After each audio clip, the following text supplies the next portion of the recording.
ابو کا یہی ارادہ تھا کہ وہ میرا بیاہ وسیع سے کریں گے۔ یہ بات بچپن سے میرے کان میں پڑ چکی تھی۔ تبھی باشعور ہوئی تو دل میں وسیع کے خیال کو بسا لیا۔ قسمت کی ستم ظرفی کے انہی دنوں جب میری منگنی کی رسم کرنے وسیع کے والدین ہمارے گھر آنے والے تھے، والدہ ایک حادثے میں چل بسیں۔ وہ میری منگنی کے سلسلے میں کچھ شاپنگ کرنے بازار گئی تھیں۔ جس راستے میں تھیں ان کو ایک بس کی ٹکر نے سڑک پر اچھال دیا۔ رکشہ تو چور ہوا سو ہوا، ساتھ میری ماں بھی راہ ملک عدم ہو گئیں۔ میں ماں باپ کی اکلوتی، کبھی پل بھر بھی ان سے جدا نہ ہوئی تھی کہ ایسا دن بھی دیکھنا پڑ گیا۔ والد بیچارے اس حادثے سے ہل کر رہ گئے کہ گھر کی ویرانی کو روئیں یا بیٹی کی پاسبانی کریں۔ ان کی ملازمت ایسی تھی کہ دوسرے شہر ڈیوٹی لگ جاتی تو 3-4 ماہ گھر سے دور رہنا پڑتا۔ ان دنوں کبھی خالہ اور کبھی نانی ہمارے پاس آ کے رہتیں۔ ابا کی یہی مجبوری تھی کہ میری خاطر دوبارہ گھر بسا لیا۔ نئی ماں آ گئی، جیسے بھی تھی۔ ان کے آ جانے سے میں تنہا تو نہ تھی۔ ان دنوں میٹرک کا امتحان دے رہی تھی۔ والد نے دوسری شادی کی اور مجھ کو سوتیلی ماں کے ہاتھوں میں سونپ دیا، یہ کہہ کر کے میری امانت ہے اور ہمارے گھر تھوڑے عرصے کی مہمان ہے، اس کا تم نے بہت زیادہ خیال رکھنا ہے۔ میں تمہاری ساری کوتاہیاں برداشت کر لوں گا، مگر فلزہ کی دل آزاری کی تو برداشت نہیں کروں گا۔ والد کی اس تنبیہ کو میری دوسری ماں نے دل پر لکھ لیا۔ بظاہر تو وہ مجھ سے ٹھیک طرح پیش آتیں، مگر چاہتی یہ تھیں کہ گھر کے کام کاج کا سارا بوجھ وہ مجھ پر لاد دیں۔ اسکول کے بعد ذرا دیر آرام کرتی تو کام پر لگا دیتیں۔ اس بات پر والد بھی چپ رہتے تھے، چاہتے تھے میں گھریلو کام کاج سیکھ لوں، کیونکہ آنے والے دنوں میں سسرال میں یہی ہنر کام آنے والا تھا، جبکہ سگی ماں تو کام کو ہاتھ بھی نہیں لگانے دیتی تھیں۔ یہ ماں حسن سلوک میں مجھ سے اچھی طرح پیش آتی تھیں، لیکن میری چچی اور خاص طور پر وسیع کو تو بالکل بھی پسند نہیں کرتی تھیں۔ بہت جلد انہوں نے چچی سے بگاڑ پیدا کر لیا، جس پر چچا نے ان سے ذرا تلخ لہجے میں بات کی۔ ابا پر نویلی بیوی کا جادو چل چکا تھا، سو بھائیوں میں ناچاکی ہو گئی۔ دونوں نے آپس میں بات چیت بند کر دی۔ یوں وسیع کو بھی قدسیہ اماں نے گھر آنے سے روک دیا، گویا دونوں کو ہی ایک دوسرے سے ملنے سے روک دیا گیا۔ میں سوچ بھی نہیں سکتی تھی کہ کبھی ہماری زندگی میں ایسا دن بھی آئے گا کہ ہم ایک دوسرے کی جھلک دیکھنے کو ترسیں گے۔ امی زندہ تھیں تو روز کا آنا ہمارے گھر میں وسیع کا معمول تھا۔ وہ خاص طور پر اس کے لیے کھانا بنا کر رکھتی تھیں، اس سے بہت پیار کرتی تھیں۔ ان کا کوئی بیٹا نہ تھا، وسیع کو ہی بیٹا جانتی تھیں۔ چچی سے بھی میری ماں کی گاڑی چھنتی تھی، لیکن ابا کی نئی آنے والی شریک حیات نے وسیع اور اس کی ماں کو ذہنی طور پر قبول ہی نہ کیا۔ ان کا اپنے گھر آنا نحوست خیال رکھتی تھیں۔ بالآخر ایسی خلیج حائل ہوئی کہ ہمارا ناطہ ٹوٹ گیا۔ میں اور وسیع چند دن بہت پریشان رہے، پھر ان رکاوٹوں کو دور کرنے کے بارے میں سوچنے لگے۔ میں نے کالج میں داخلہ لے لیا تھا۔ اب ہم دونوں اپنے اپنے کالج سے چھٹی کرتے اور باہر ہی ایک دوسرے سے ملاقات کر لیتے۔ اس کے سوا ہمارے پاس ملاقات کا کوئی دوسرا راستہ نہ تھا۔ اس بات کا پتہ پرنسپل کو چل گیا۔ انہوں نے ماں کو بلوایا اور میری شکایت کر دی۔ چھوٹے شہروں میں یوں بھی یہ بات بہت جلدی پھیل جاتی ہے اور عزت کا مسئلہ سنگین صورتحال اختیار کر لیتا ہے۔ جب سوتیلی ماں نے کالج کے پرنسپل کی تنبیہ کے بارے میں والد کو بتایا، انہوں نے بہت حد تک محسوس کی اور مجھ کو کالج سے اٹھا لیا، حالانکہ میں نے ان سے بہت محنت سماجت کرنے کے بعد کالج میں داخلے کی اجازت لی تھی۔ کالج چھوٹ جانے کا مجھ کو بہت قلق ہوا۔ اس سے بھی زیادہ دکھ اس بات کا تھا کہ وسیع سے ملنے کا راستہ بند ہو گیا تھا۔ بتاتی چلوں کہ ہمارا اور چچا کا گھر ساتھ ساتھ تھا۔ وسیع اپنے گھر کی چھت پر بھری دوپہروں کھڑا رہتا، میں آنگن میں نکلوں تو وہ میرا دیدار کر لے، لیکن ماں کی مجھ پر کڑی نگاہ رہتی۔ وہ مجھ کو اکیلے چھت پر بھی نہ جانے دیتی تھیں۔ ان کی سختی کے کارن وسیع کو اپنی تائی سے نفرت ہو گئی اور میں بھی قدسیہ اماں کو ناپسندیدہ نظروں سے دیکھنے لگی۔ ایک روز قدسیہ امی کی خالہ فوت ہو گئیں اور بیٹھے بٹھائے ان کو گھر سے جانا پڑ گیا۔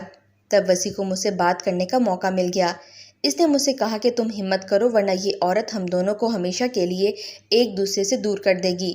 میں کیا ہمت کروں، کیا کروں آخر، جبکہ انہوں نے تو ابا کو بھی اپنا ہم خیال بنا لیا ہے۔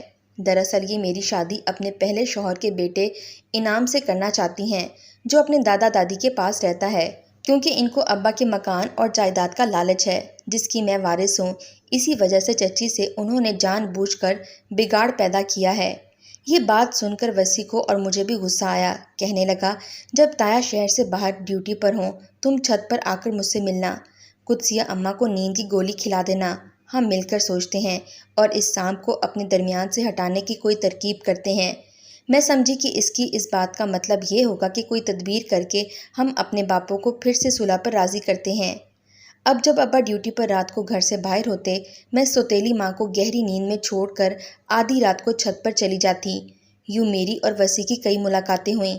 ہمارے گھروں میں ایک ہی عورت کام کرتی تھی جس کا نام زلیخا مائی تھا۔ اس کو وسیع نے روپے پیسے دے کر اپنی طرف کر لیا تھا، میرا اور اپنا پیمبر بنا لیا تھا۔ جب کچھ کہنا ہوتا پرچے پر لکھ کر مائی زلیخا کو دے دیتا، وہ ہمارے گھر برتن دھونے آتی، وہ پرچہ مجھے تھما دیتی۔ غرض اس طرح سے ہمارا رابطہ قائم تھا۔ ان دنوں موبائل فون تو کیا، ہمارے شہر میں عام ٹیلی فون کا نظام صرف ڈاک خانے یا پھر اہم مقامات تک ہی محدود تھا۔ ایک روز اماں کی آنکھ کھل گئی۔ آدھی رات کو بستر پر نہ پا کر وہ مجھ کو گھر میں تلاش کرنے لگیں۔ ان کے قدموں کی آہٹوں نے ہم کو چوکنا کر دیا۔ دبے قدموں زینے پر پہنچی اور جب وہ تلاش کرتے غسل خانے میں گھسیں، میں بغیر آہٹ اس کمرے میں جہاں ابا اپنا دفتری سامان رکھتے تھے صوفے پر لیٹ گئی۔ اماں کو کہیں نہ ملی تو انہوں نے مجھے پکارا۔ وہ چھت پر بھی مجھ کو تلاش کرنے گئیں اور اس کے بعد نیچے آ گئیں۔ ان کو یہ خیال نہ آیا کہ ابا کے دفتری سامان والے کمرے میں جہاں ان کی فائلیں وغیرہ ہوتی تھیں، میں آدھی رات کو جا کر لیٹ سکتی ہوں۔ وہاں تو دن کو بھی ابا کے سوا کوئی نہیں جاتا تھا۔ ماں کی مسلسل پکار پر میں نے اسی کمرے سے جواب دیا کہ میں ادھر ہوں، آپ کیوں مجھے اس طرح سے پکار رہی ہیں؟ انہوں نے کمرے میں آ کر بتی جلائی اور بولیں، تم یہاں کیوں پڑی ہو؟ ادھر تمہارا کیا کام ہے؟ کیا یہ جگہ سونے کی ہے؟ ہر طرف تو کاغذ اور فائلیں ہیں، آخر تم کو اس وقت یہاں آ کر لیٹنے کی کیا سوچی؟ روحانسی ہو کر میں نے کہا، اماں آپ کو تو پتہ ہے نا کہ مچھر مجھ کو بہت کاٹتے ہیں اور آپ روزانہ کمروں کی کھڑکیاں تازہ ہوا کی خاطر کھول دیتی ہیں، پھر شام کو انہیں بند کرنا بھی بھول جاتی ہیں تو کمرے میں مچھر بھر جاتے ہیں۔ تمام رات سو نہیں پاتی، بے چین کروٹیں بدلتی رہتی ہوں اور کھجاتی رہتی ہوں، بہت تکلیف ہوتی ہے۔ جانے آپ کو نیند کیسے آ جاتی ہے؟ پنکھا کھول لیا ہوتا تو مچھر نہ کاٹتے، آپ ہی کو تو پنکھے سے سخت سردی لگتی ہے۔ اچھا آئندہ ادھر مت سونا، چلو اٹھو اس اجاڑ کمرے سے اور میرے کمرے میں چل کر سو جاؤ۔ میں پنکھا چلا دیتی ہوں اور چادر لپیٹ لیتی ہوں، تم بھی چادر لے کر سو جانا۔ چادر سے دم گھٹنے لگتا ہے، میں بڑبڑاتی ان کے پیچھے ہو لی۔ آج تو میرے کمرے میں سو جاؤ، کل سے اپنے کمرے میں سونا اور کمرہ بند رکھنا، تم کو تازہ ہوا نہ چاہیے نہ صحیح۔ اجاڑ کمروں میں سونے سے جن بھوت غالب ہو جاتے ہیں۔ انہوں نے مجھ کو اپنے تئیں ڈرانا چاہا، مگر میں جانتی تھی کہ وہ مجھ پر مشکوک تھیں اور پہرا دیتی تھیں کہ وسیع کی وجہ سے۔ اب جب میری چھت پر وسیع سے ملاقات ہوئی، اس کو بتا دیا کہ اماں پر نیند کی گولی بھی اب اثر نہیں کرتی، بہت چکنی ہو گئی ہیں، ہوشیار نیند سوتی ہیں، اب یہ ہماری آخری ملاقات سمجھو، آج کے بعد چھت پر رات کو تم سے ملنے نہیں آؤں گی۔ یہ بات سن کر وہ بہت پریشان ہو گیا۔ یہ عورت تو سچ مچ ہم دونوں کے درمیان ایک کبھی نہ ہٹنے والی دیوار بن گئی ہے، اس کا کوئی پکا حل سوچنا پڑے گا۔ میں سمجھی کہ وہ میری سوتیلی ماں سے نفرت کی تند لہروں میں بہہ رہا ہے۔ اس کے دماغ میں یہ خوف بھی میں نے ہی ڈالا تھا کہ میری ماں میری شادی اپنے بیٹے انعام سے کرانے والی ہیں، حالانکہ انعام تو ان سے محض ملنے آتا تھا، وہ بھی کبھی کبھار میرے والد کی اجازت سے۔ قصہ یہ تھا کہ جب قدسیہ اماں بیوہ ہوئی تھیں، وہ ایک بیٹے اور ایک بیٹی کی ماں تھیں۔ ان کے بھائیوں نے بچے پہلے شوہر مرحوم کے والدین کے حوالے کر دیے اور بہن کو گھر لے آئے۔ کچھ عرصے بعد جب میری سگی امی فوت ہو گئیں تو ان کی شادی ابا سے ہو گئی۔ شادی کے وقت انہوں نے یہ شرط رکھی تھی میرے والد سے، ان کو پہلے شوہر سے جو بچے تھے ان سے ملنے دیں گے۔ سو بیٹی سے ملنے قدسیہ اماں بھائی کے گھر جاتی اور بیٹا یعنی کہ انعام ان سے ملنے کبھی کبھار ہمارے گھر آ جاتا تھا۔ جب وہ آتا میں انعام کے سامنے بھی نہ جاتی، یہ ابا کا حکم تھا۔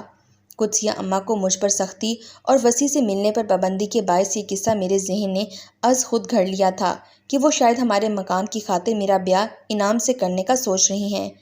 یہ خود ساختہ کہانی جو میرے ذہن نے گڑی وسیع کی گوش گزار کر دی، جس نے اس کو سچ مان لیا۔ جس رات اماں نے مجھ کو بستر پر نہ پا کر خود گھر میں ڈھونڈا، اس کے بعد میں صرف ایک بار ہی وسیع سے رات کو چھت پر ملی، اس کے بعد کچھ روز تک ہم نہ ملے۔ میں خاموش ہو بیٹھی اور وہ بھی خاموشی کی آگ میں جلتا رہا۔ ایک دن اس نے اماں زلیخا کے ہاتھ پرچہ بھجوایا جس پر لکھا تھا کہ آج رات 2 بجے اوپر آ جانا، تم سے ضروری بات کرنی ہے۔ ابا ڈیوٹی پر گئے ہوئے تھے اور ماں گہری نیند سو رہی تھی، کیونکہ آج میں نے ان کو نیند کی 4 گولیاں دودھ میں ڈال کر دے دی تھیں کہ وسیع نے ایسا ہی مجھے کرنے کو کہا تھا۔ میں بھی نہ چاہتی تھی کہ وہ نیند سے اٹھ جائیں اور مجھ کو نہ پا کر شور مچا دیں۔ نیند کی 4 گولیاں دینا گویا بقول وسیع کہ یہ ہمارے مسئلے کا پکا حل تھا۔ اس کا کہنا تھا جو رقیب بن کر ہم کو ملنے نہ دے اس کو گہری نیند سلا دینا چاہیے۔ میں چھت پر آئی تو وہ بولا، آج سے تایا کی دوسرے شہر ڈیوٹی ہے، تم ایسا کرو بیرونی در کی کنڈی اندر سے کھول دو، چھت پر سردی ہوتی ہے، آج ہم کمرے میں بیٹھ کر آرام سے بات کریں گے کیونکہ تمہاری اماں قدسیہ تو اب خوب گہری نیند سوئیں گی، ہم صبح تک باتیں کر سکتے ہیں، کسی کا خوف بھی نہ ہوگا۔ آج میں تم کو خوشخبری سنانے والا ہوں، میری ترقی ہو گئی ہے اور تنخواہ بھی بڑھ گئی ہے۔ اس کی ہدایت کے مطابق میں نے صحن میں آ کر بیرونی در کی کنڈی کھول دی اور وہ ہمارے زینے سے اتر کر اپنے گھر کے دروازے سے ہمارے گھر میں آ گیا۔ وہ دوسرے کمرے میں آ کر آرام سے بیٹھ گیا اور ہم نے بے فکر ہو کر باتیں کیں۔ اس نے مجھ کو اپنے ہاتھوں سے مٹھائی کھلائی اور صبح کو اذان سے پہلے چلا گیا۔ سردیوں کا موسم شروع ہو چکا تھا اور چھت پر رات کو زیادہ سردی ہو گئی تھی، لہٰذا جب ابا کی ماہ یا 2 ماہ بعد ڈیوٹی دوسرے شہر میں ہوتی، ہم قدسیہ اماں کو نیند کی گولیوں سے گہری نیند سلا کر بے فکری سے گھر میں ملاقاتیں کرتے۔ جب تک ماں 4 گولیوں سے گہری نیند سوتی رہیں، ہماری ملاقاتیں اسی طرح ہوتی رہیں۔ کچھ عرصے بعد ان گولیوں نے بھی اثر کھو دیا۔ کیا خبر جعلی ہوتی تھی یا اصلی؟ بہرحال ایک روز 4 گولیوں نے بھی اثر نہ کیا اور وہ آدھی رات کو اٹھ گئیں۔ یہ تو خیر ہوئی کہ ان پر نیند کا غلبہ تھا، وہ غسل خانے گئیں اور پھر دوبارہ اپنے بستر پر آ کر سو گئیں۔ انہوں نے یہ پڑتال نہ کی کہ میں اپنے بستر پر موجود ہوں یا نہیں، تاہم ہم نے ان کو غسل خانے جاتے دیکھ لیا، دم سادے رکھا، دعا کی کہ اللہ پاک آج ہم رنگے ہاتھوں نہ پکڑے جائیں اور یہ رات خیریت سے گزر جائے۔ ہوتا یہ تھا کہ اماں قدسیہ نے جو بلی پال رکھی تھی وہ اپنے گلاس سے کچھ دودھ اس کی پیالی میں ڈال دیتیں، اس طرح ان کی بلی بھی گہری نیند سوئی رہتی اور وہ بھی۔ جس روز ان کی رات کو آنکھ کھلی اس روز انہوں نے دودھ پیا ہی نہیں تھا، بلی کے لیے رکھ دیا اور وہ اس کی پیالی میں بھی ڈالنا بھول گئیں، بستر پر لیٹتے ہی سو گئیں۔ تبھی وہ نصف شب کو اٹھ کر واش روم گئی تھیں اور ہم نے سمجھ لیا کہ 4 گولیوں نے بھی ان پر اثر کھو دیا ہے۔ میں نے اگلی رات مقدار زیادہ کر دی اور وہ دل کی مریضہ تھیں، گولیوں کی اتنی مقدار کا نشہ برداشت نہ کر سکیں اور رات کو کسی وقت ان کی حرکت قلب بند ہو گئی۔ میں نے ان کی جان لینے کے ارادے سے ایسا کچھ نہیں کیا تھا، میں تو یہی سمجھی کہ گہری نیند سو رہی ہیں، کیا خبر تھی کہ ابدی نیند سو چکی ہیں۔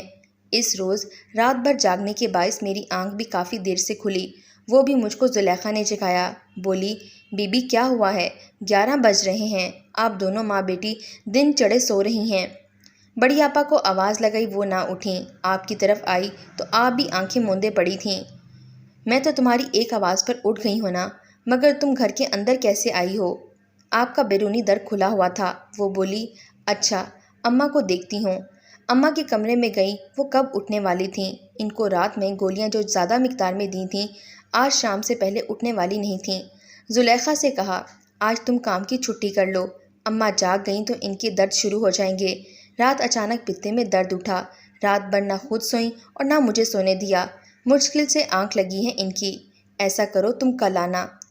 پرچہ بھی لکھ کر زلیخا کو دے دیا کہ اسے دے دینا، وہ پرچے کو مٹھی میں دبا کر چلی گئی۔ پرچے میں نے لکھا تھا، وسیع، کل میں نے اماں کو گہری نیند سلانے کے واسطے جو گولیوں کی مقدار زیادہ کی تھی وہ اب تک بے ہوش پڑی ہیں، تم آ کر ان کو دیکھو ذرا۔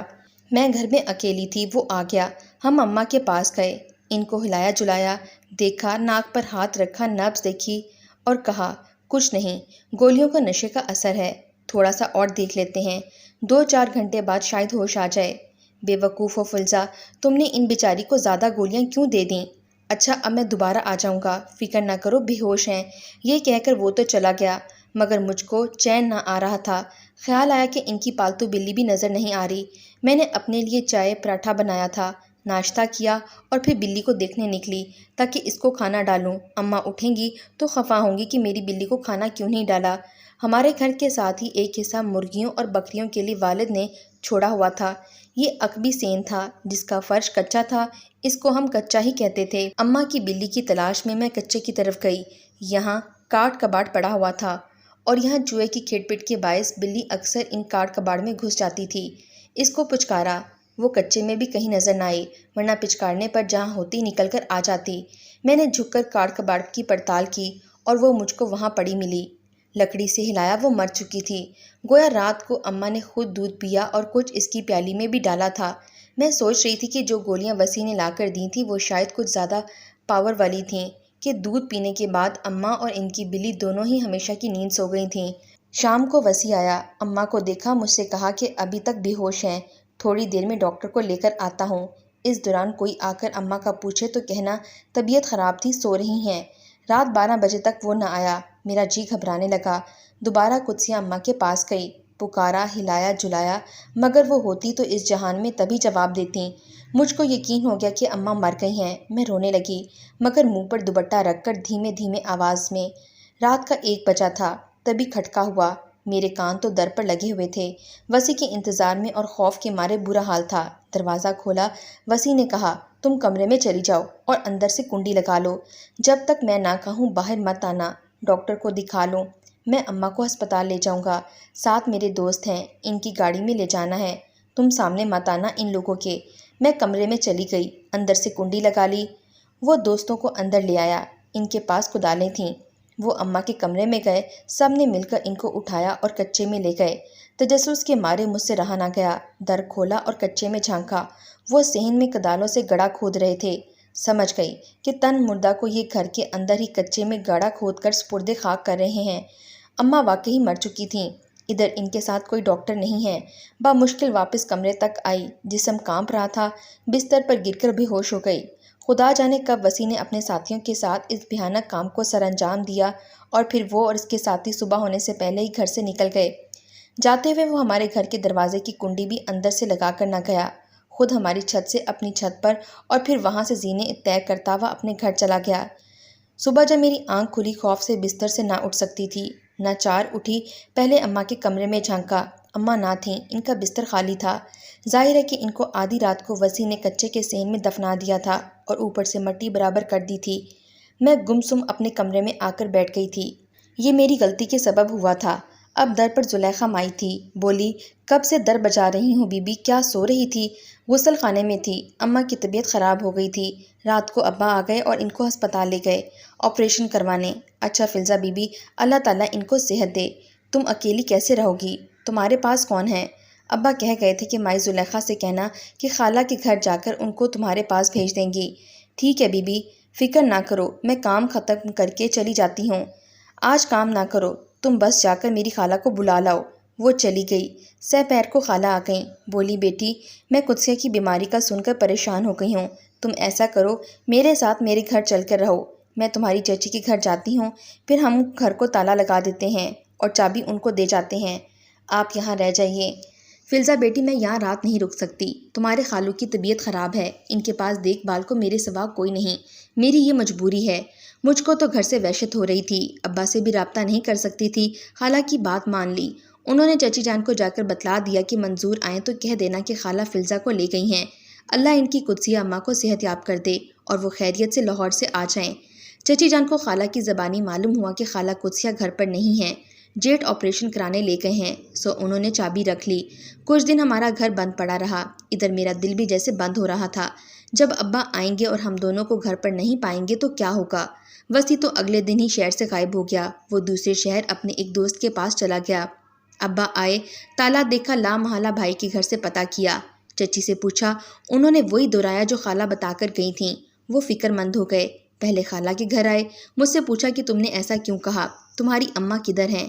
میں نے جھوٹ بولا کہ ایک روز سو کر اٹھی تو اماں موجود نہیں تھیں، انتظار کیا کہ کہیں قریب گئی ہوں گی، آ جائیں گی، دن بھر انتظار کرتی رہی، نہیں پلٹیں، تو خالہ کو زلیخا مائی کے ذریعے بلوایا، ان سے اماں کے آپریشن کا اس لیے کہہ دیا کہ گھر سے بغیر بتائے ماں کے چلے جانے سے کہیں لوگ غلط مطلب نہ لے لیں۔ والد اور پریشان ہو گئے، وہ قدسیہ اماں کے میکے گئے، انعام کو بلوا کر پوچھ گچھ کی، ان لوگوں کو تو کسی بات کا علم ہی نہیں تھا کہ قدسیہ اماں کدھر گئی ہیں، اب سوائے پولیس میں رپورٹ گمشدہ درج کروانے کے چارہ نہ تھا۔ پولیس نے گمشدہ اماں قدسیہ کی کیس کی تفتیش شروع کر دی، گھر میں آ کر گھوم پھر کر سب جگہوں کا بغور معائنہ کیا، کچے میں ایک جگہ فرش پر ان کو مٹی بھری لگی، جیسے کسی نے یہ جگہ کھود کر پھر سے اس میں مٹی بھری ہو۔ وسیع کے ساتھیوں نے جلدی میں گڑھا کھودا لیکن بہت زیادہ گہرا نہیں کھود سکے، پولیس نے کھدائی کی تو تھوڑی سی گہرائی کے بعد اماں قدسیہ کا تن خاکی ظاہر ہو گیا۔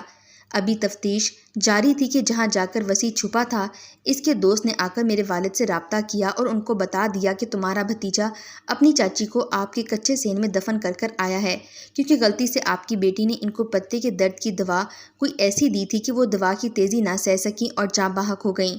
تبھی آپ کی بیٹی نے وسیع کو بلا کر ماجرا بتایا، کیونکہ بچی ڈر گئی تھی۔ وسیع نے اس خوف سے کہ قتل کا الزام فلزا پر نہ آ جائے، قدسیہ اماں کی لاش کو صحن میں دفن کرا دیا اور میرے پاس آ گیا۔ وہ بہت پریشان ہے، آپ کو تمام بات سے آگاہ کرنے کے لیے اسی نے ہی مجھے بھیجا ہے، آگے آپ کی مرضی، جو کارروائی کریں۔